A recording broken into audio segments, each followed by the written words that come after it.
7 horami a 7 řekami se nacházelo království. Tam žili král a královna a jednoho krásného dne se jim narodila dcera. Té dali jméno Sněhurka. Ale zanedlouho královna zemřela. Sorry.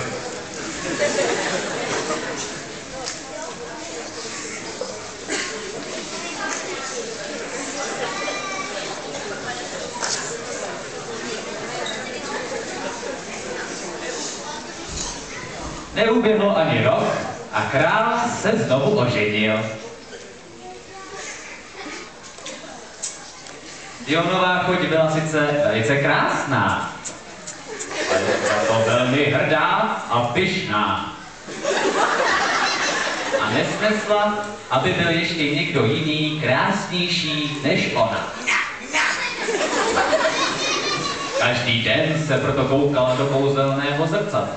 A každý den se ptala na tu samou otázku. Zrcadlo, pověz mi, kdo je na světě nejkrásnější? A vždy odpovědělo. Ty jsi nejkrásnější, jasnější, ze všech královen ven.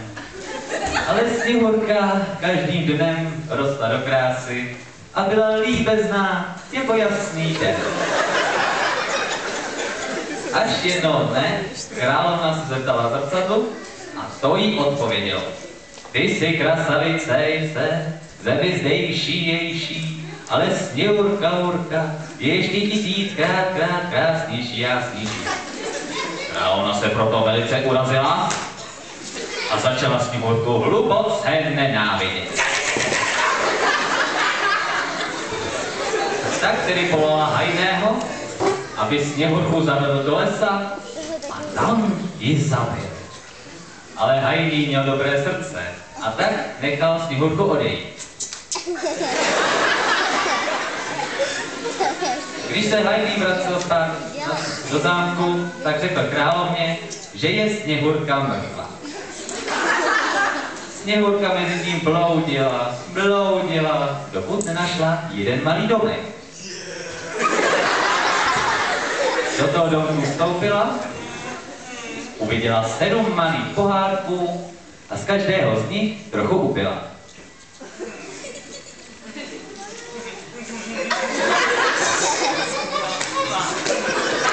A pak se uložila do jedné z postýle a brzy usnula. Potom přišli do domku majitelé toho domku. Uviděli Sněhurku a dost se jim líbila.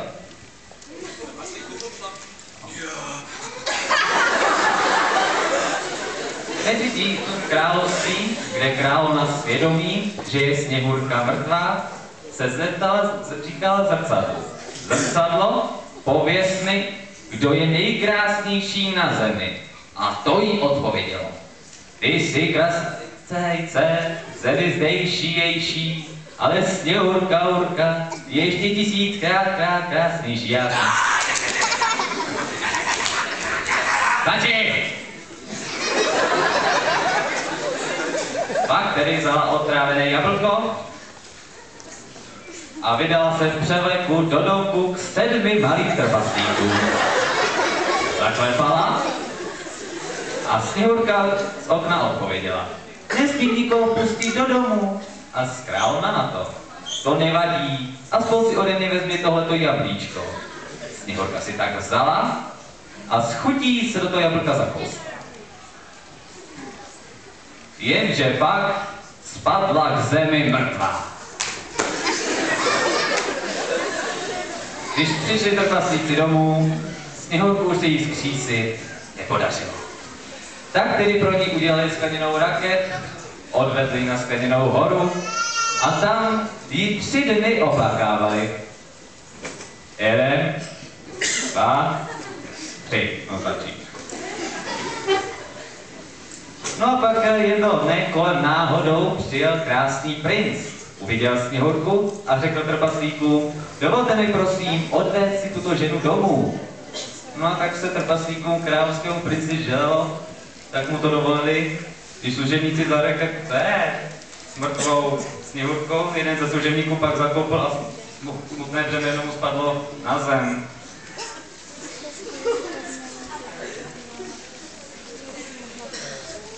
Otrávené jablko vyklouzlo Sněhurce z úst. Vstala. Já budu otevřela oči. Alfred!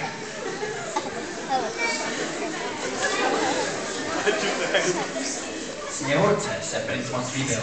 A ostatně Sněhurka princovi také. Tak jí zavezl na svůj zámek, kde ji představil rodičům a slíbil jí, že jí postaví úžasný hrad.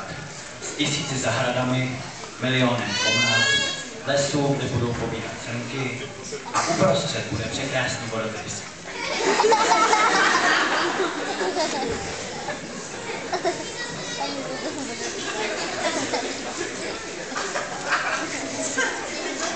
No a tak uspořádali svatbu, kde princ pozval i zlou Sněhurčinu macechu a když královna uviděla Sněhurku, tak jí vrazila pár překrásných růží. Královna se tak rozzuřila, že svý hnusný pazáty zajala do prince a mačkala a mačkala a se nechty zarejvali do princova